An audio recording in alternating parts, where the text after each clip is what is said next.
পাওভাজি তো আপনারা সকলে খেয়েছেন আশা করি। কেন পাওভাজি একটা খুবই ফেমাস খাবার, বা আমরা যারা মহারাষ্ট্রে থাকি তাদের জন্য তো পাওভাজি ভীষণই মানে অ্যাভেলেবেল একটা খাবার এখানকার। কেননা সবসময় সব কিছুতেই, যে কোনো অনুষ্ঠান যে কোনো কিছুতেই আমরা এই পাওভাজি জিনিসটা বানিয়ে থাকি। এখন তো মহারাষ্ট্র কেন, সারা ভারতেই আমরা এই পাওভাজি বা বড়া পাও, এই মুম্বাইয়ের যে সমস্ত মহারাষ্ট্রের খাবার সারা ভারতেই আমরা খেয়ে থাকি। আমরা সব স্টেটেরই খাবার খাই, কিন্তু যেহেতু আমি মহারাষ্ট্রে থাকি সেহেতু পাওভাজি জিনিসটা যেন আমার কাছে খুবই একটা প্রিয় খাবার, সবাই পছন্দ করি। আর এই জিনিসটা না, একটা জিনিসটা ভালো, এটা হচ্ছে আপনারা বাচ্চাদের যদি খাওয়ান কোনো ক্ষতি হবে না, প্রচুর বরঞ্চ বাচ্চারা কী বলুন তো, প্রচুর সবজি খেতে পারবে। এই জন্য পাওভাজিটা আমার মনে হয় খুব একটা ভালো খাবার ভেজিটেবল খাওয়ার জন্য, আর বাচ্চাদের জন্য খুব ভালো খাবার। হ্যাঁ, এই ভাজিটা বানিয়ে আপনারা যদি পাও খেতে চান পাও খাবেন, না হলে হয়তো রুটি চাপাটি দিয়ে খাবেন। কিন্তু পাও, এখানকার যে পাওগুলো না খুব ভালো পাও, এগুলো খেতেও খুব ভালো লাগে। যাই হোক, পাওভাজি আমরা খেয়েছি এবং পাওভাজির রেসিপিও হয়তো আমি দেখিয়েছি, আমি ঠিক মনে নেই। যাই হোক, যদিও না দেখাতে পারি, পরে দেখিয়ে দেবো, বা এখানেই আমরা পাওভাজির রেসিপি পেয়ে যাচ্ছি, বা একটু হয়তো আলাদা করে হচ্ছে। আজকে বানাবো পাওভাজি ফন্ডু। মানে এটা ভীষণ একটা লোভনীয় খাবার। আমার মনে হয়েছে আমি অনেকবার এই ইউটিউবে বা অনেক জায়গায় আমি দেখেছি, এই অনলাইনে অনেক সময় দেখি, কিন্তু দেখে আমার খুব ভালো লেগেছে। আমার তখন সেদিন মনে হয়েছে চলো আমিও বানাই।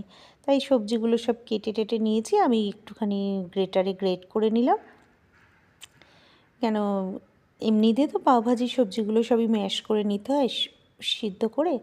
আমি এমনি এবারে গ্রেটারে গ্রেট করে নিয়েছি। এরপরে আমি ভালো করে ভেজে এটাকে সব করে নেব, মানে তারপরে আমি ম্যাশ করে নেব।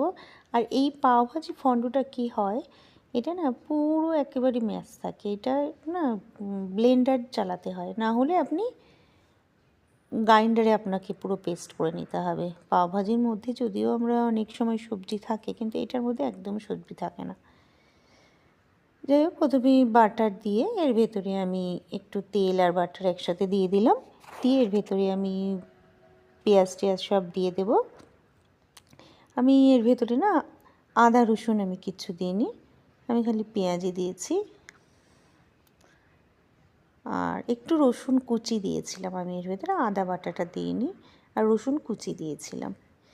এরপরে ক্যাপসিকাম যেটা গ্রেট করে রেখেছিলাম সবই, তারপরে ফুলকপিটা দেব, আর দেব কড়াইশুঁটি, এগুলো সব দিয়ে ক্যাপসিকাম অবশ্য করে দেবেন। পাওভাজি না ক্যাপসিকাম ছাড়া, ফুলকপি ছাড়া সাধারণত করা হয়, টেস্টটা আসে না। আর ক্যাপসিকামের টেস্টটা পাওভাজির মধ্যে দিলে ভালো লাগে।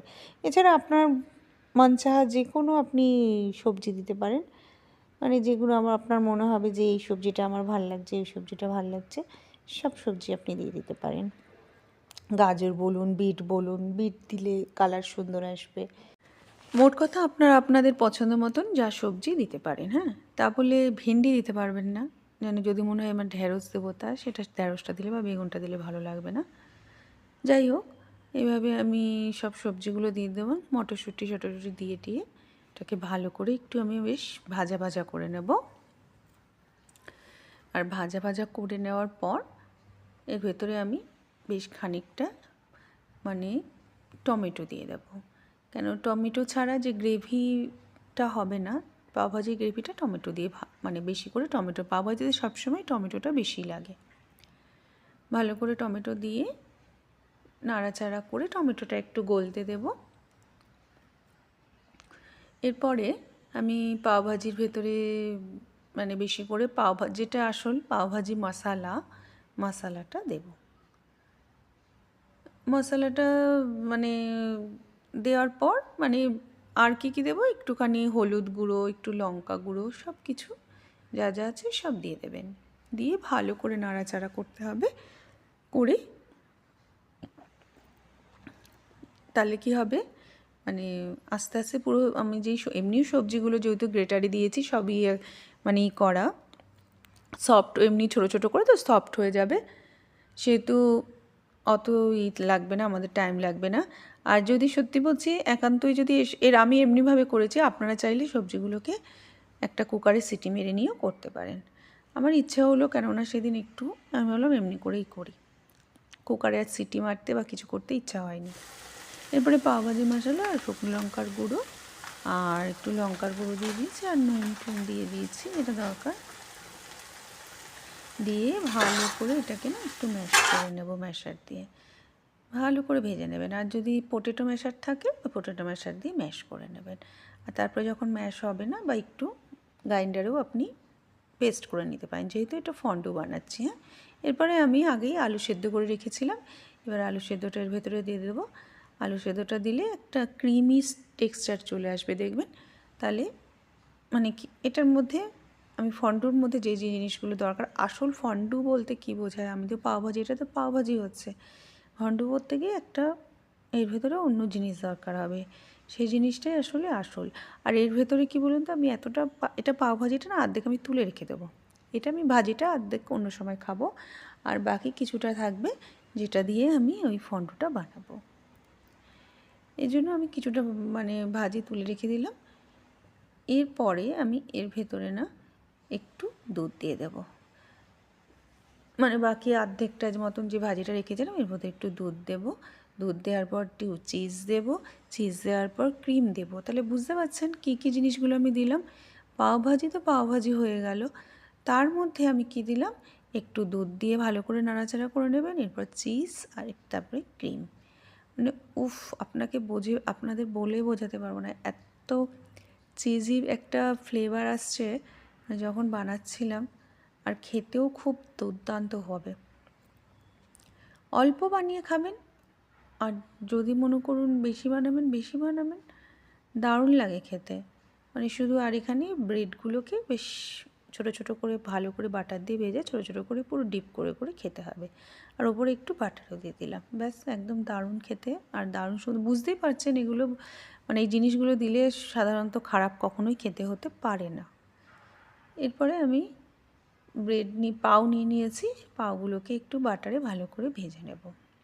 আর এখানে বলে থাকি, আমার রান্না যদি আপনাদের ভালো লেগে থাকে আমার ইউটিউব চ্যানেলটাকে প্লিজ সাবস্ক্রাইব করে দিন, আর করে দিন, মানে ফেসবুক থেকে দেখে থাকলে ফলো করে দেবেন। আর যদি ইচ্ছে হয় তো একটা কমেন্ট করে দিতে পারেন, আর যদি বানানোর ইচ্ছে হয় প্লিজ বানাবেন, আর বানালে অবশ্য করেই আমাকে জানাবেন। এরপরে দেখুন পাউগুলোকে আমি ভেজে আমি ছোটো ছোটো পিস করে কেটে নেব। এইভাবে পিস করে কাটার একটাই কারণ, আমি পাউগুলোকে পুরো ফন্ডুর মধ্যে একদম যেই বানালাম না গ্রেভিটা, পুরো ওই গ্রেভিটার মধ্যে একদম ডিপ করে দিয়ে দেব।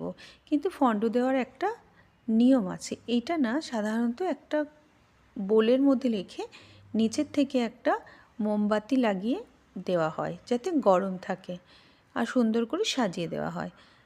আমি সেটা ঘরে করলাম না যদিও, কিন্তু যদিও আপনারা কখনো বাইরে খান ওটা দেখতে পারবেন, নিচের থেকে একটা আগুনের তাপ থাকে, মোমবাতি ছোট্ট একটা দিয়ে দেয়, ওপরে একটা ছোট্ট একটা বোল বা যে কোনো একটা এরকম একটা জিনিসের মধ্যে দেয়, যাতে ও নিচের থেকে তাপটা ওপরে লেগে যেন ফন্ডুটা গরম থাকে। আর গরম গরম ফন্ডুর মধ্যে এক একটা করে পাও ডিপ করে করে খাবেন।